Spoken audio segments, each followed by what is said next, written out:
why do you think you decided to stick it out or to rebuild? What was it in you in that moment?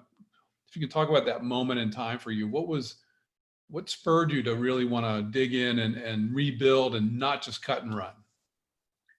Well, that's a great question. And a couple of things come to mind, John. One, I think, was just stubbornness, just pure stubbornness. And that is a quality that I know I've seen in a number of entrepreneurs, successful entrepreneurs, is an unwillingness to take no for an answer.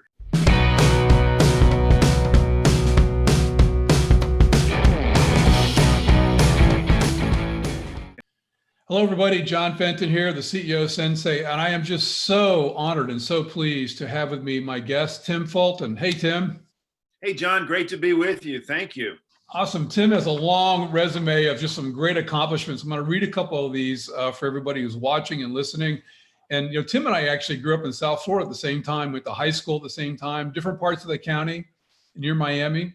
Tim's been kind enough to point that out. Tim went to Tulane University and earned 2 degrees there in economics and business and marketing.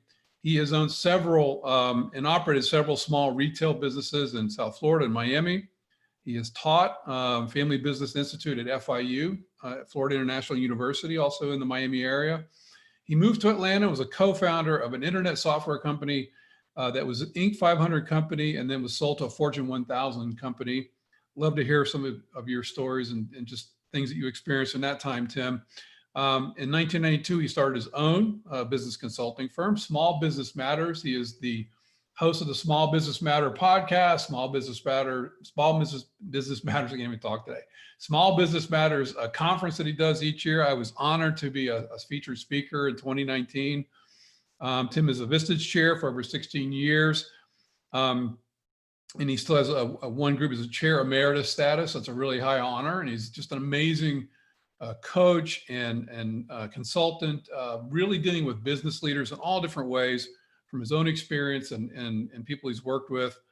He has a training program called Grow Smart and award-winning Small Business Matter newsletter. He's married to a wonderful sweetheart, Remy, for 36 years. Congratulations. And they have 2 grown sons. And Tim is an avid tennis player.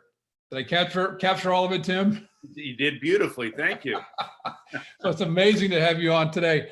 And Tim, we're going to talk about, you have a book and some other things going on. And, I just want to hear from you a little bit about, growing up in South Florida. What prompted you to want to pursue business in college and then also and then led you to the success you've had? You've had a lot of success in your life, and it's things that I call defining moments, kind of pivot points in our lives that lead us to great success and things we've overcome or challenges we faced and come out the other side. And I want to hear from you, Tim, about kind of the genesis, the origin story, if you will, of Tim Fulton, of how you got started in business and what that pivot point was for you. Well, thank you, John, and I really appreciate having me on the show. I'm excited for you. You're doing great things with the show and with your practice, and pleasure to be with you today. So I guess a couple of things come to mind in terms of pivotal moments. One is, as you mentioned, grew up in South Florida, decided to go off to school in New Orleans to Tulane. And I remember coming home after my first semester at Tulane, and they had a program there. It was a teacher coach program. And I'd always grown up, I wanted to be a coach. I played Little League sports, and senior year in high school, I had the opportunity to coach Little League baseball, Little League basketball, and I so much enjoyed that. So I came home after my first semester and told my dad, I said, Dad, I think I know what I want to do. I want to be a teacher and a coach. And he said, son, that's great. That is great. He said, here's what we'll do. You'll leave Tulane and come back to Miami, and there's a community college that you can enroll in, because if that's all you want is to be a teacher and a coach, you don't need to go to Tulane, and we don't need to be paying that much tuition. So why don't you'll come home, enroll at Miami-Dade and be a coach, be a teacher. Mm-hmm. And I thought, oh crap, that's not what I want. So I said, well, I've rethought this, and I think I want to go into economics. He said, good decision. So you'll stay at Tulane, you'll be an economics major, and you'll go into business. And so we were on the same page. But little did he know that, 40 years later, I look at what I'm doing, and I'm a teacher and a coach, Right. and I have been now for most of my career. I've been fortunate to coach CEOs and owners of business now, and I've been involved with a training program. We've had over 3,000 people go through a program that I do for small business owners. So it's interesting to see where I've landed is now, and my dad, I'm sure, is looking at me in some shape or form and thinking, how did this happen? He became a teacher and a coach on his own. So that certainly was a pivotal moment. I got out of college, and in my graduate program, I was, I think, the only one in my class that did not go work for someone else. I had people, they went to Wall Street, they went to banks, insurance companies, they all got great jobs. And I thought, why would anyone want to work for somebody else? How crazy is that? I wanted to work for myself. I wanted to be an entrepreneur. John, I was one of those kids growing up that, I cut neighbors' yards to make money. I sold bumper stickers. I delivered newspapers on my bicycle. I did whatever I could to make money. I thought that's the American dream. And so coming out of school, I was really lucky that my dad had a financial interest in a tire store, like a Goodyear store. And the company, they're getting ready to close it because his partner had gone AWOL, literally had left the state, and they didn't know what to do but to close the business. And he asked me, he said, hey, this whole entrepreneurial thing, if you're really serious, you could take over this business in lieu of us closing it. And I thought, here I go. I got my own business right out of school, not knowing it was a terrible situation. They should have closed the business if they had been sober in mind at the time. Right. But I walked into it, and over a period of about a year and a half, 2 years, I was able to turn the business around, grow it. We opened up a couple of additional locations, and then we sold it a couple of years later. And that began a string of opening businesses, growing, selling, opening, growing, selling. And I was living the American dream. And then something peculiar, I guess called peculiar, happened. This was kind of the second pivotal moment for me. 1992, Hurricane Andrew hit South Florida. And I don't know if you were still down there, or you might have been up here at the time, but I had my own business and everything was great. And Hurricane Andrew came, and it blew right through our house. We lived in Homestead, Florida, south of Miami, wiped out my business at the time. And I thought, well, now what do I do? And the stubbornness in me said, well, no hurricane's gonna cause me to fail. So I rebuilt the business, rebuilt our house, did whatever we could to get back to where we were before Andrew.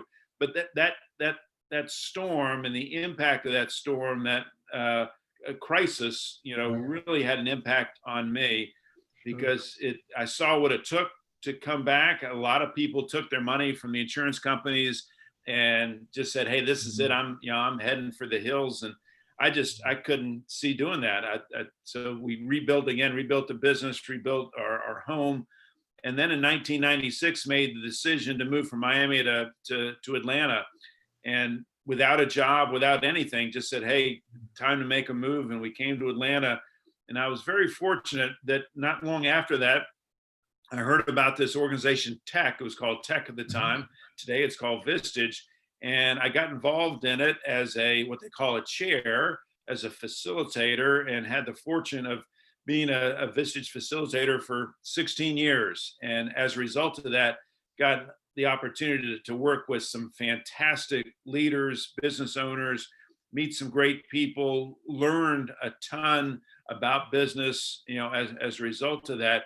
And just feel very lucky, having had that experience. And to kind of conclude that thought, as you mentioned, I retired as a chair 2 years ago, and about a couple months later, got a letter in the mail from Vistage, and it said, congratulations, you've been named Chair Emeritus.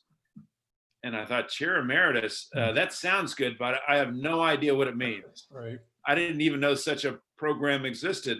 So I went to the expert. I went to my youngest son, Carter. I said, Carter, Chair Emeritus, any idea what that means? He said, "Dad, I'm not sure, but I think emeritus is Latin for almost dead." And, and I thought, crap, I had no idea that I was that close. But again, very privileged to have gotten that distinction, and now I get to continue to be involved with Vistage as a chair emeritus, helping new chairs and doing a little bit of coaching. So, short answer is I've been very lucky, John. I've been very lucky. So I want to go back to something that you shared a moment ago. You talked about, Hurricane Andrew coming through, and I was in South Florida then. Actually, I was getting ready to go to North Carolina with the firm that I was with at the time. They asked me to go to North Carolina, and I delayed my trip about 2 weeks. We lived in Pembroke Lakes, Pembroke Pines, so we missed all the brunt of the storm. And I remember bringing food and water down to South Dade to my colleagues and my secretary. I took her down to her apartment to get all her belongings. It was like a war zone with the National Guard and everything out everywhere, and to guard against looters. And you're right. A lot of people just cut and run. And why do you think you decided to stick it out or to rebuild? What was it in you in that moment?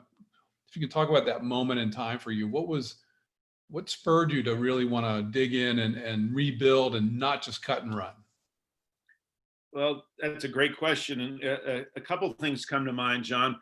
One, I think, was just stubbornness, just pure stubbornness. And that is a quality that I know I've seen in a number of entrepreneurs, successful entrepreneurs, is an unwillingness to take no for an answer. And I worked too hard to let a storm take away what I built. And so again, in terms of that we had just built a house earlier that year, and the business. So I was determined to leave on my own terms. Mm-hmm. I got there on my own terms. I was determined to leave on my own terms. Mm-hmm.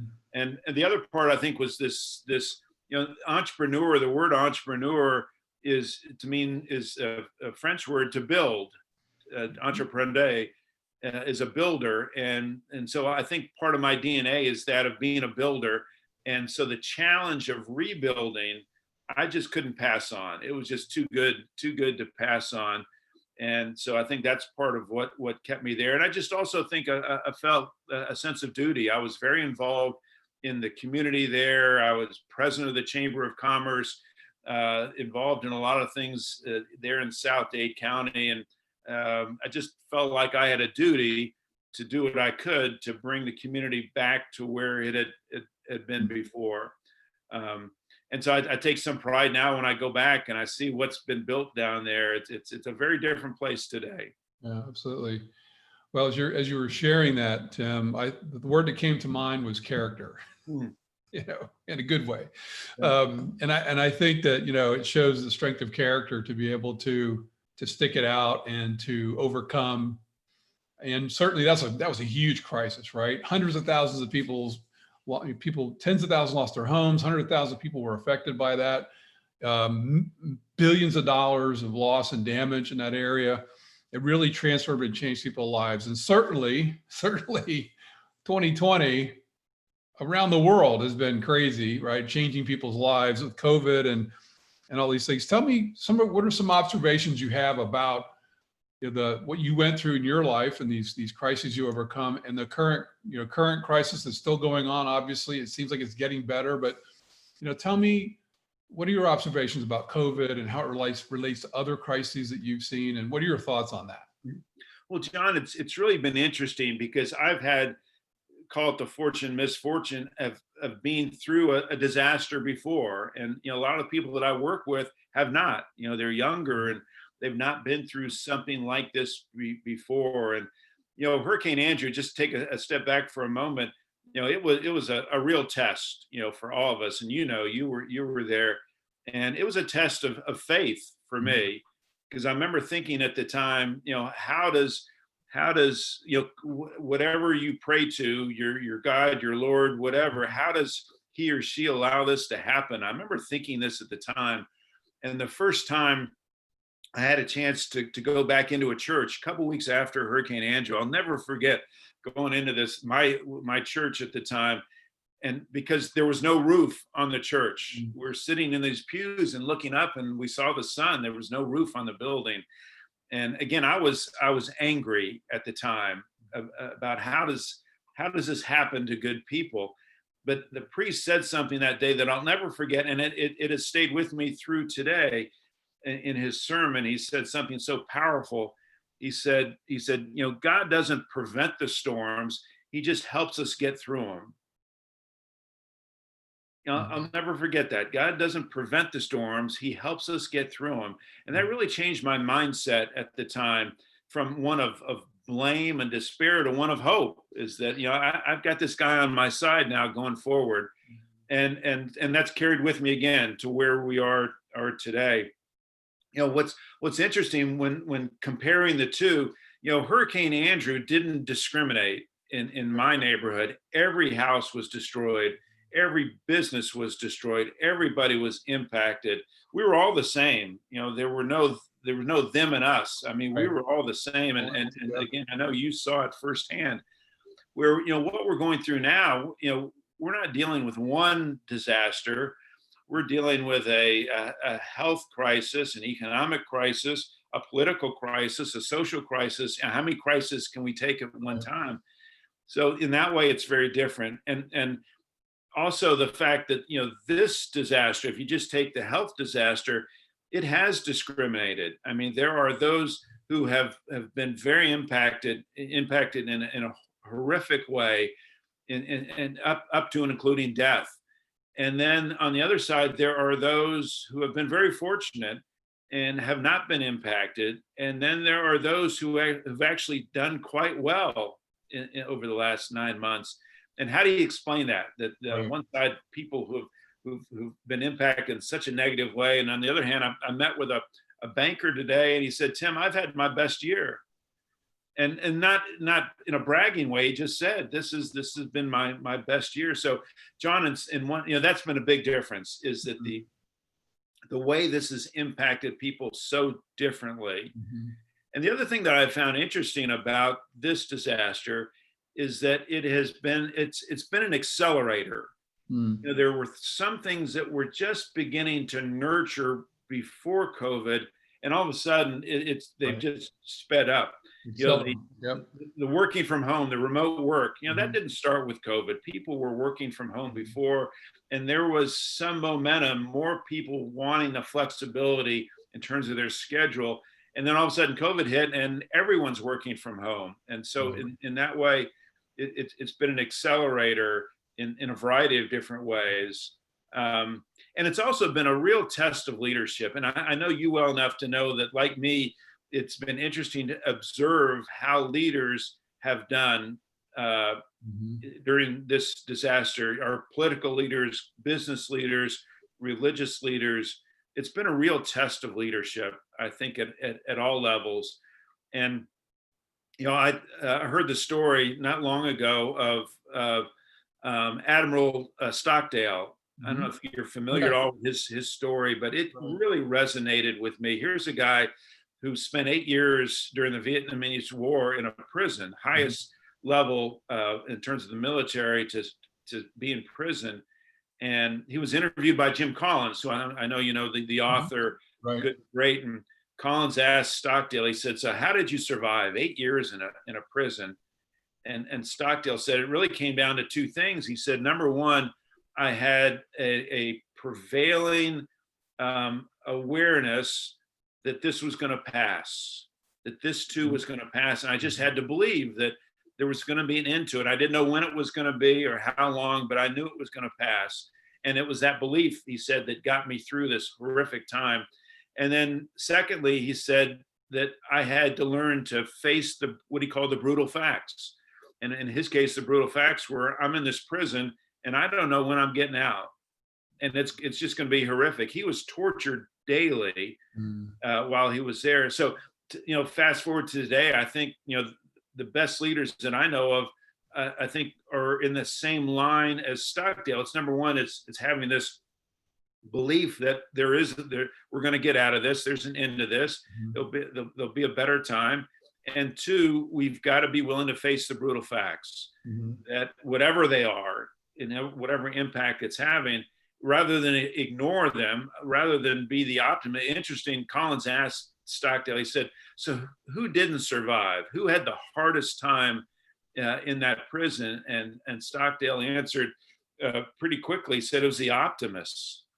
Mm. He said it was the optimists that had the hardest time, because the optimists are the ones that said, we'll be out at Thanksgiving, just hang in there till Thanksgiving and they'll get us out. And when Thanksgiving passed and nothing happened, it was Christmas. Christmas, they'll let us out by Christmas. And when it didn't happen, those optimists really suffered. So while it's okay, I think, to have an optimistic mindset, you're a shining example of that. But being an optimist, there's also a downside to that. And I think we have to be careful. And we've seen great examples of that over the last 10 months. So, there are going to be lots of books written after this about leadership, and we've seen it all firsthand. Absolutely. Well, you said you're right on. You said that, yes, I am an optimist, but I think what I'm hearing too is that you can be an optimist, but you can also be unrealistic, and there has to be a sense of reality, right? And it's really, to me, it's another way that I think about it is acceptance, right? Accepting the facts as they are, the situation. But also, I think I heard you say too about faith and hope and belief that you're going to come out the other side of this. You're going to somehow, you can't control when it's going to happen, but it will happen. You just don't know when. It's like accepting that, because you have no control over that, right? Yeah. I think it's a really important thing. Tell me about what do you see? If you had a forecast, if you could, a crystal ball about 2021, what do you see coming up in 2021? Interesting. I asked somebody that earlier today, and his answer was fog. I see fog. I think most of us do. It is a fog. Mm-hmm. I think 2021. Yeah. I try to follow the Economist best I can, and it looks like maybe midway through next year we're going to see a turnaround in terms of the economy. We'll continue to be in a recession, I think, through the first 6 months. There are too many forces pushing on that, I think, to change too dramatically, but at least gives us something to look forward to, maybe mid-year, a change in the economy. I also, I feel good that we're already seeing this, is there's been a boost in entrepreneurship this past year. You probably are aware that over the last decade or more, entrepreneurship has been on the decline in this country. First time ever that we've seen a decline in the number of businesses getting started, which pains me, and I know it does you as well, that there are fewer people starting new businesses. But fortunately, I guess if you can say that with everything that's happened this year, particularly in terms of the economy, we're seeing an increase in the number of people who are starting new businesses. And this is not unusual. This typically happens in a recession, whether it's because people lose their jobs or they just have been putting it off and say, okay, why not start now? Mm-hmm. But also what they found is that businesses that get started in a recession, because it's difficult, because it requires such resilience, these are usually the more successful businesses that typically are more successful than businesses that are started in a better economy. Mm-hmm. So we're seeing more businesses get started this year than we've seen before. And the ones that are getting started, I think, are going to be more successful going forward. So I think that's some good news. I also feel like one of the positives going to next year is in terms of capital. I think there's a lot of capital available, currency for small businesses, whether it's from a bank or from investors, that right now is kind of sitting on the sidelines waiting for things to happen. So I think for businesses that want to grow next year, there's going to be adequate capital and relatively inexpensive capital, again, whether it's from a bank or from investors. So I think that's good news for small businesses. There's going to be capital available to maybe accelerate their growth. Right. So I'm feeling pretty good going into next year. Not that it's going to be easy, particularly the first 6 months, but I think we're in for better times. Awesome. I hope you're right. And I feel that things are going to turn for the better, I think. So if you could give some advice to entrepreneurs, say people starting out, people who have been in entrepreneurs, for some time. It's certainly a passion of yours, and you are an entrepreneur, and you have been an entrepreneur. Are there one or two things that you would share with them today that could really maybe make a difference for them to help them continue their growth and to continue following their dream? Oh boy. Let's see, a couple things. One is the importance of planning. And I know you've been involved in this for a long time, John, the importance of planning and having a plan, Mhm. and yet knowing that, plans can fail, Mhm. but I would much rather fail with a plan than without. Because I've always felt the real value in having a plan is not so much, the document, but it's the process that goes into it, the thinking, the SWOT analysis, the strategy, that goes into it. So that would be number one, is to have a plan. Number two would be and we've spoken of this already earlier, the importance of resilience. Knowing that I'm going to take a few good hits during the course of starting and growing my business, and the willingness to hang in there, and just know that if I'm willing to be resilient and take a hit or two, that my chances of success are going to get a lot better. John, a third is the willingness to ask for help, and you and I both know this because we're in the business of providing help. Too many business owners, I find, are want to go solo, and they're either afraid or too stubborn to ask for help. I was that way as a young kid out of college, thinking that, here, I've got my MBA. What else is there to know? And yet there was so much to learn. And so I wish I had asked for help earlier, a willingness to reach out and ask for help, join a peer group that, like a Vistage group, to be vulnerable, a willingness to be vulnerable and say, hey, I don't know everything, help me out here, to find a mentor, to find a coach, to be willing to learn through our mistakes and with our mistakes, I think is really important. And the last thing is something that's come to me, more recently, John, and that's a willingness to get away from it, to take a sabbatical. About 8 years ago, for the first time, I took a sabbatical, and I'd heard this term, and I thought it was only prevalent in academia. Professors take sabbaticals, right? But I always was intrigued by the idea of taking a significant amount of time off from my business. Before that, it was always a week. I'd take a week here, I'd take a week there, and my week vacations always went the same way. It took me a couple days to essentially go through detox, right? Work detox. And then I would spend a couple days actually enjoying myself. And then I'd spend a couple days worrying about what I was going to face when I got back. And so a week vacation was like 2 days. Right. And so this idea of a sabbatical, I thought, wow, like take a month, what would that be like?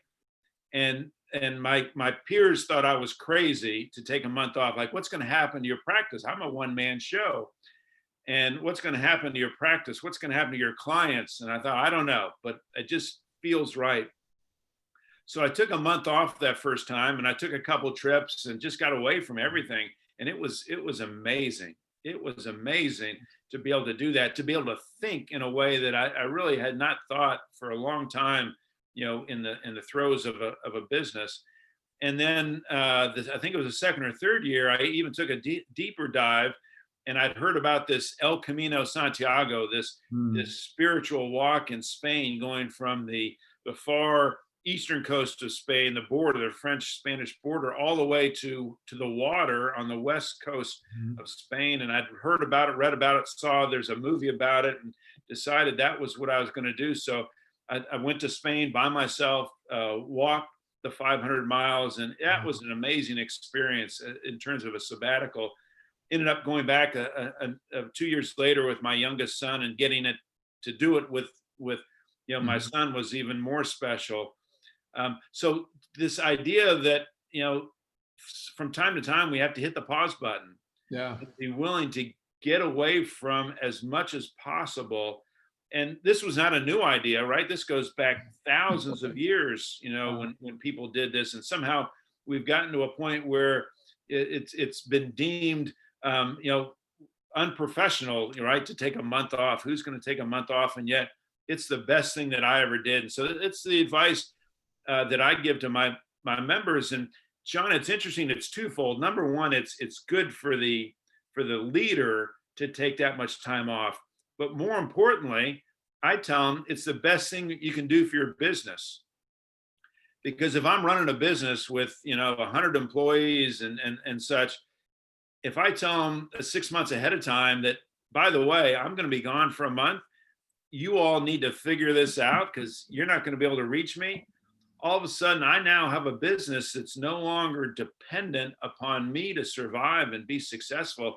And to me, that's the healthiest thing that a business owner can do for his or her business, is to just allow it to run by itself for a month. Very powerful. That is very powerful. And you heard it here, folks. Plan to take a month off.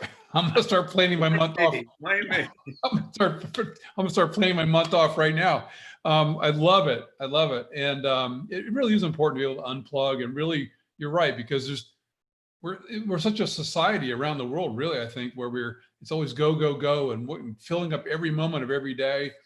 And, one of the things that I talk to people about is even during the day, unplug a little bit, 5 or 10, 15 minutes, whatever you can, to clear your head. And so taking that month off, I love that, because it's going to really force your team to really come together, or they're going to have problems. But a month off is not too long. You can fix things when you get back. So yeah, we've come to believe that a 12-month work year is like something of nature, like it's a tree. Well, it's not a tree, it's a television.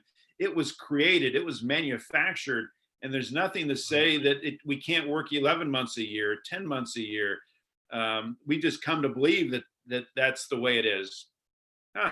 Why not change? It's amazing. Tim, this has been an amazing time with you today. There's so much, chock full of so much information here, so much. So tell me about your new book. I want to wrap up with the new book and way people can connect with you. So tell me about the new book. So, John, this is the third book. The first two were easy. All I did was take articles that I had written over time from my newsletter and compiled those, put them into a book and put it on Amazon. This one, I decided to do something different. I've always been intrigued by these books they call business fiction. They're written about business, but they're written as fiction. Patrick Lencioni is one of my favorite authors, who's written a number of best-selling books using this same format. So I was intrigued by the idea of writing business fiction. And then, for 16 years, I was a Vistage Chair and ran meetings. I ran over 600 meetings over that period of time, working with hundreds of different CEOs and business owners. I thought, wouldn't it be interesting to write a book about a one-day Vistage meeting? A one-day Vistage meeting. So often I'd have people who had not been into those meetings would ask me, so Tim, what goes on in those meetings? Pull the curtain back for just a moment. What do they talk about? What do they do? What do they say? Who shows up? So I thought, okay, I'll write a book about that one-day meeting. So the book is entitled The Meeting, cleverly, and it's written as a business fiction with a chair and a Vistage group.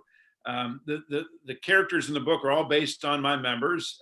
When they read the book, they'll recognize everyone in the book, including the chair. And what I did was incorporate a half a dozen different, very common business issues that small business owners face regularly. And I built those into the meeting. So there are discussions about these different issues, like having a terrorist employee or a bad business partner, a company running out of cash, a potential acquisition. And the groups discuss those issues and provide their insights on them for what I think is going to be really interesting content for the readers. So I'm excited about the book. It's on Amazon today. If any of your listeners are interested, they can go to Amazon, look for the book. It's called The Meeting. It's also available on my website. The website is smallbusinessmattersonline.com. So whatever's easiest for your listeners, I'd be happy to share the book with them. That is so cool. That is so cool. And, I've always known you we've known each other for a few years. You've been a consummate professional. And I feel just a short time today that I've gotten to know you much much better and much more deeply. And so I really appreciate you being on with me today. Oh, thank you. It's been a pleasure. I can't believe how fast the time has gone. You heard it here, folks. Tim Fulton, he's the entrepreneur specialist. He is an amazing entrepreneur in his own right. The new book, The Meeting, go find it on Amazon.com. Also on his website, smallbusinessmattersonline.com. Yes. And I've just learned so much, great stuff from you today. I really appreciate you. I'm so grateful to have gotten to know you and to have you in my life. And I want to wish you a very, happy holidays and Merry Christmas and all that. And let's just keep moving forward, my friend. Thank you, John. I've enjoyed it. Thank you very much. Awesome. John Fenton, the CEO Sensei, signing off with Tim Fulton, and have a wonderful, wonderful day.